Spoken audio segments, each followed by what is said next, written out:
Welcome to the DNA Advantage podcast, where you can learn facts about your DNA that can help you live a healthier, longer life, doing all the activities you dream of doing. If you want to gain more control over your health and the factors that influence it, you're in the right place.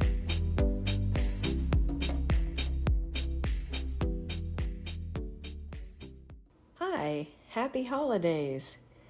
I wanted to offer you a bonus episode as a gift to help you kick off the holidays with intention to stay healthy.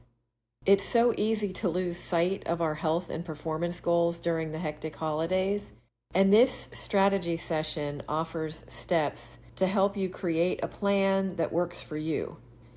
It's a little bit longer, so I've split it into 2 podcast episodes. I hope they help you prepare for a happy, healthy season. Welcome to Health and Performance Strategy Session Workshop. I'm looking at this as an opportunity to do a strategy once every few months, because I really think what we need to do is have some thoughts around what we're headed into for the different seasons and how we can best manage that and give ourselves every opportunity to maximize our health and performance. Just to give you a little bit of information about me, I am Lisa Witherow and I own the DNA Advantage. And health and performance is so important to me because I really want to make sure that everyone has the opportunity to know they have control over it. When we think about the holidays, that seems to be a time that most people feel like the control is not lost, but they lose sight of the control that they have. It's not your fault. The best of us have issues during the holidays. And unfortunately, many of us see it as a cheat season. And there are just tons of distractions and temptations. And we really don't need to accept that. I think it's an opportunity to do things differently, which is what we're going to talk about tonight. We won't be doing what everyone else is doing. We don't want to accept the holidays as a sabotage season. When you have a plan, you have more control. You have the ability to actually make a difference, do things that will maintain control, and you aren't allowing for the marketers and the people who are out there really seizing the opportunity. If you notice, the holidays are being celebrated and promoted earlier and earlier, even before Halloween now. And it's really frustrating because I think we see the holidays as a time that things can get out of control. And the longer that season is pushed, the more difficulty we have with reining ourselves in. I would love for you to get all that you can from this event. And basically, what I'm asking you to do is commit the time to support your health and make sure that your goals are first and foremost. Grab some paper and a pen, write down some notes, write down some questions that you want to answer later. Maybe it's not something that you can do right away, but you can at least jot down some notes and then go back to it and get some more detail. I would love for you to participate so that you get even more out of our time together. So just get your ideas down on paper. Anything that comes to mind as we're talking, if you can jot it down and then go back to it if you don't have enough time to really round out your whole strategy, that's totally fine. Doing the work now can make a big difference for your holidays and beyond. Thinking about how your system is responding, how you sway whenever there's a holiday event and you just kind of accept things the way they are. If you can start to identify what are the variables and what is causing some distress or some challenges through the holidays could be really helpful. I'm going to share how I was able to take control of my situation, resolve some symptoms, really be able to enjoy the holidays without interruption, without all of the craziness that seemed to dictate when I was younger what my holidays looked like. My step-by-step process is really simple, and you can identify what you need to do next by going through these steps. And then exactly what you need to do to avoid being sidetracked by the season is something we're going to be covering. Getting to the heart of things, of what really can take you off course in the holidays, and distract you from what is really good for your health and for your performance. So, who am I? I am not a doctor. I do not prescribe any medications. I don't give you any directives. It is truly helping you understand your body and understand and recognize certain opportunities that can really benefit you and get you to the next level when it comes to your health and performance. I used to go with the flow during most seasons, including the holidays. The holidays were super hectic for me as well. And I learned that it would set me back to the point where in January, I would feel guilty. I would feel bad about myself. I would be frustrated that I had made some poor decisions. And I just really don't want that for you. And I think the sooner we recognize that that is a false belief that we have to do that, the better. As I shifted into more of a proactive strategic approach, it was a process of evolution to change that really benefited me. So don't expect perfection right away, but know that it's still benefiting you. I've studied all facets of health, including natural health, nutrition, genetics, and epigenetics, and hormones, and brain health, and so many different categories. And really, what that has done is impress upon me what we are able to do to really make a difference in our own lives and really take control and not just let things influence us negatively. I've helped hundreds of clients take strategic steps toward better health and performance. And I think what's really amazing about the holidays is it's a time that people come together. And I think it's an opportunity for us to support each other when we are health minded, recognize that we're not alone, and we have an opportunity to truly go in a new direction. I established the DNA Advantage in 2016. Prior to that, I had had a wellness center. And at that time, I still had my wellness center, but I had focused on brain health and sleep and relaxation and a lot of different facets that are related to the brain. And I realized that we really needed to get to the root cause and not just do one thing for everyone. A little bit about my story. When I was young, I was taught the conventional approach to healthcare, which I think most of us were. I had the unfortunate experience that it failed, and I saw it more than once. My mom died when she was 29. I was only 3. And of course, I was too young to process why or really connect all the dots and come to all the conclusions that I have since. But it made a very deep impression on me. And she was going to the hospital, she was going to the doctors, and she didn't get better. So I can appreciate that that has influenced me. It was followed years later by my father dying when he was 53. I was 24. And I also had others who passed in between that were at young ages as well. It seemed like it was a real awakening for me each time. I felt like I was getting a tap on the shoulder every time that happened. Pay attention, listen, understand that there are different ways to handle things. And again, I'm not saying that doctors are wrong, and I'm not saying that doctors are bad. What I'm saying is that we need to take control of our health and be proactive and not allow for things to get down the track so far that we then just have to hand our health off to other people to manage, when in fact it is our responsibility. From that, I really learned, and I wanted to do things differently and take a proactive, strategic approach to my health before things got out of control. There were a few things that I had been taught that just didn't add up. I didn't understand why things were turning out to be so difficult. I didn't know any other way of doing things because I had been taught the traditional way. So in my 20s, I had unresolved symptoms. My whole life was disrupted by headaches. And after many doctor visits, tests, and medications, I still had headaches. And I was reduced down to going to work. So I wouldn't call them debilitating headaches because I did still go to work, but I did nothing else. I couldn't go anywhere else. I would go home after work and just rest and try to recuperate and recover so that I could go to work the next day. So in my early 20s, I wasn't handling things well, and I wasn't able to live the life that I wanted to live. And I was frustrated. The pain distracted me from work. I couldn't exercise or go out with friends, and it was impacting my relationships. I had no choice but to find an alternative because the traditional approach was not working.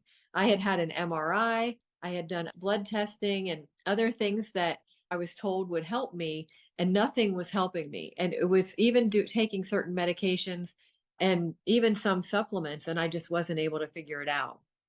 I knew if I didn't take control myself, if I kept going outside of myself and looking for answers, it was going to get a lot worse. Instead of expecting others to solve my problems, I started taking responsibility and I considered what my body really needed. I started tracking my symptoms and paying attention to the interventions and the influences that were impacting. So if my symptoms got worse, I paid attention to what preceded that. And if they got better, what did I take or what did I do differently? It was really important for me to get a sense of what was really working and not working. I used natural remedies and I adjusted my lifestyle and my diet. And again, I paid attention to what changes were made and then what effect those changes had. I paid attention to what seemed to trigger my symptoms, and I tried to eliminate those things whenever possible. I had to make a plan to avoid being derailed by events and other influences. So I really stuck to the plan. When I made tweaks to the plan, I paid attention to what differences that made. I felt if I didn't get control of my headaches and address the root cause of my symptoms, I would develop even more health problems that would interfere with my life. And I didn't have kids at this time. I don't know what I would have done if I had had children. I think I probably would have stayed in the medical model because I needed to get by. I just needed to get through it. It wasn't getting any better, but I think out of desperation, I may have just stuck with it. And in this case, being able to step outside of that realm was my saving grace. Despite being told that I would just have to deal with my symptoms and take medication for the rest of my life to handle these headaches, I was able to put an end to them. It took a lot of trial and error, but it really taught me about my body and it taught me a method and an approach that really made a difference. Later on, years later, the genome was sequenced and I started studying DNA, and I realized how insightful it is to know our DNA, because then we understand what our core competencies are for our body, and we are able to use that information to really change things for the better and support our bodies in a very specific way that we need to. The more we get to know our bodies and plan our strategy for health, the better we can influence our health and performance. It really is a valuable opportunity to do that. It is something that we take for granted. And a lot of times, because we are in that symptom mode of taking ibuprofen when we have pain, or taking antihistamines if we have any kind of allergies, or if we have digestive issues, something that is going to control the acid in our stomach, which ultimately is not what our bodies need in most cases.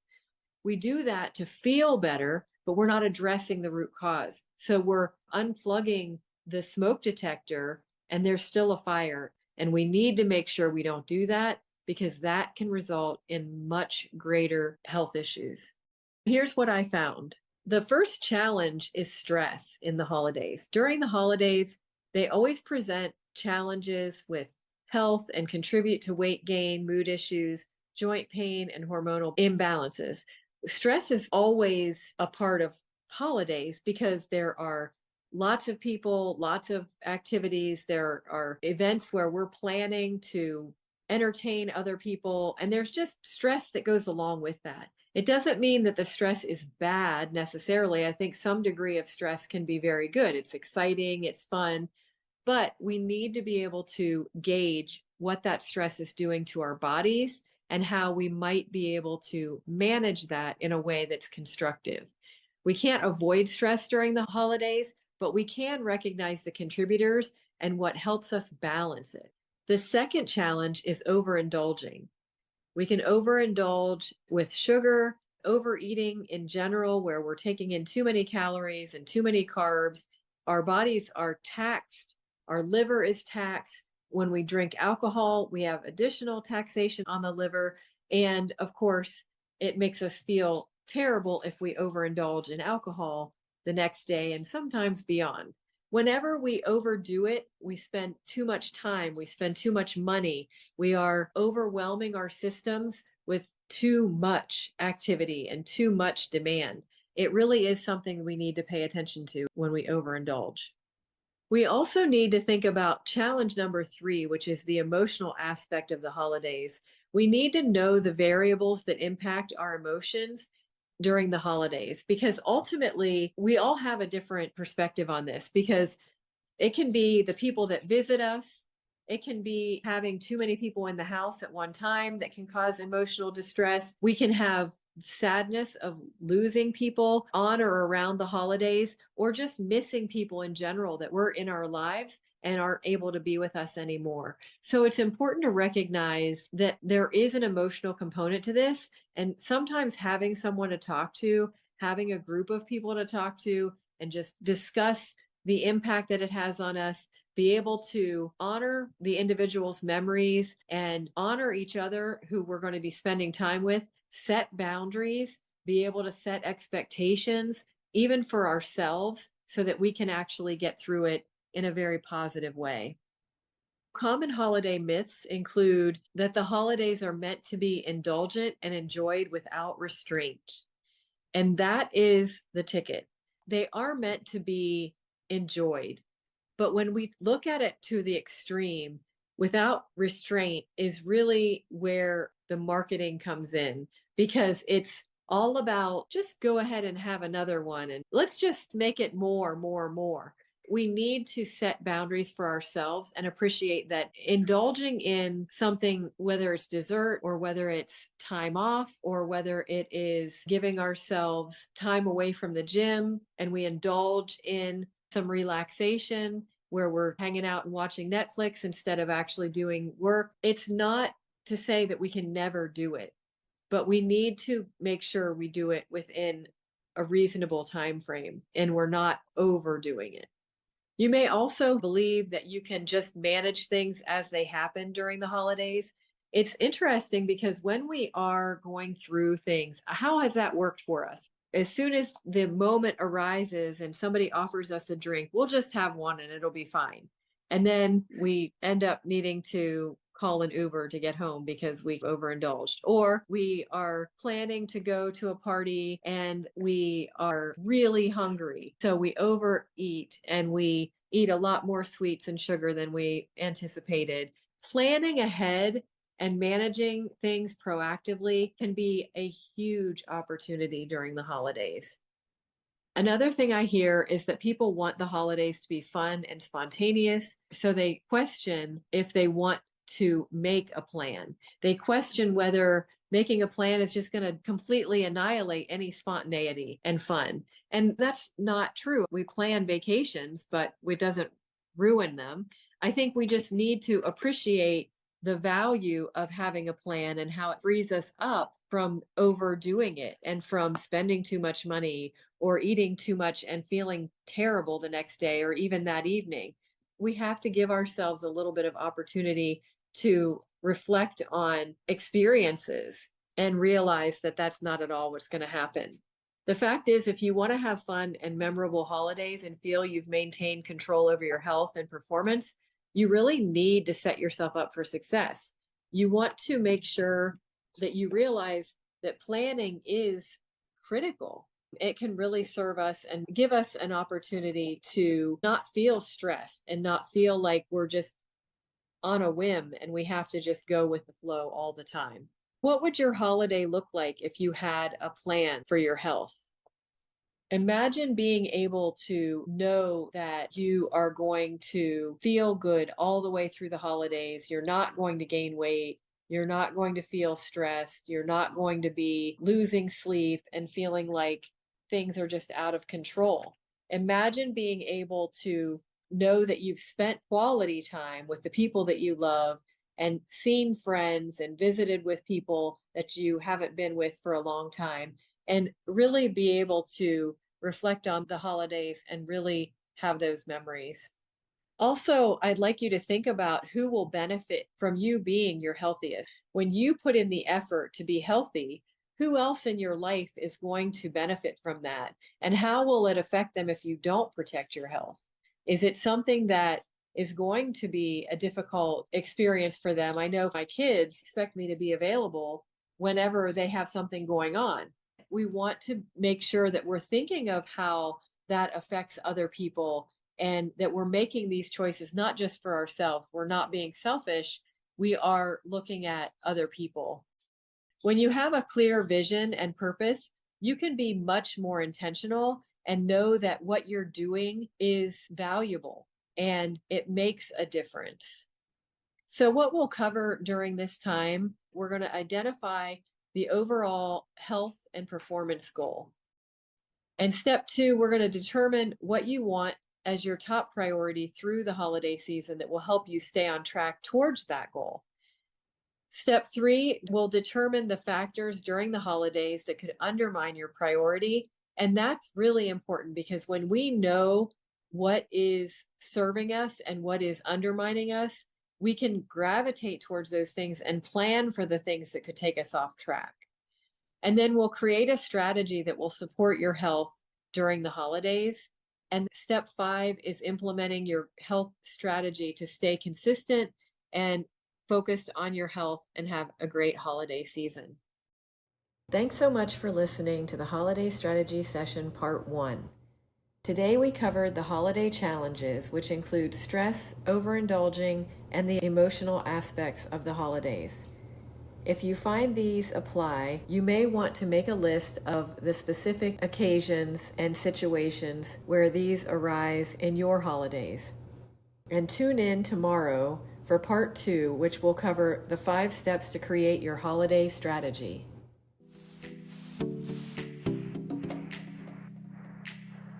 Thanks so much for joining me to learn about DNA health. If you enjoyed this episode, please subscribe and leave a review. If you'd like to join my free community where we delve into more details about DNA, just click Community below.